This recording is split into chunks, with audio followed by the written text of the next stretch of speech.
Bob, what about your experience in this particular game, in this environment, helped you decide it was a really good idea to lock your kids, close the doors, and jack up the heat in practice in the lead up to the game? Well, you're being in Miami, it's going to be warm. So I just wanted to make sure we have experience in some heat at home, and felt like our players handled it well, and felt like we've handled it down here these last 5 days really well.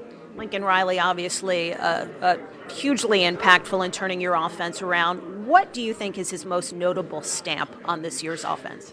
Well, all of it. There's the ability to find the balance. I think is what has really catapulted us in the last 6 games. Of course, throwing the football with Baker's there, but now we've been running the football for over 300 yards a game in the last 6 games, and getting that balance, I think, has been the biggest key for us. One of the players told me that you guys have played a lot more good on good throughout the season than you typically have. When you're dealing with a mobile force like you are in Deshaun Watson, how do you think that can be most beneficial?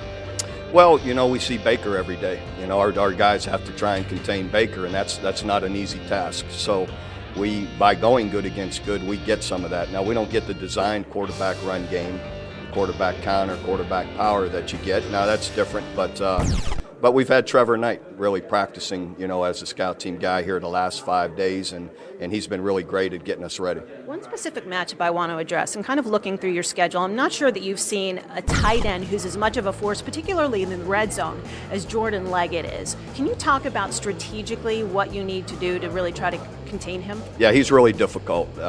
He's a tough matchup for a safety and for a linebacker because of his quickness. So, you've got to have eyes on him. We'll have somebody to cover him. And you can only, because they have so many other good players, you can't really double them. So you're just going to have to win those matchups, have your times where you win those matchups. Bob Stoops gunning for Oklahoma's first championship since 2000. Got to go through Clemson first. These updates are brought to you by our friends at Nova Home Loans, the official sponsor of you.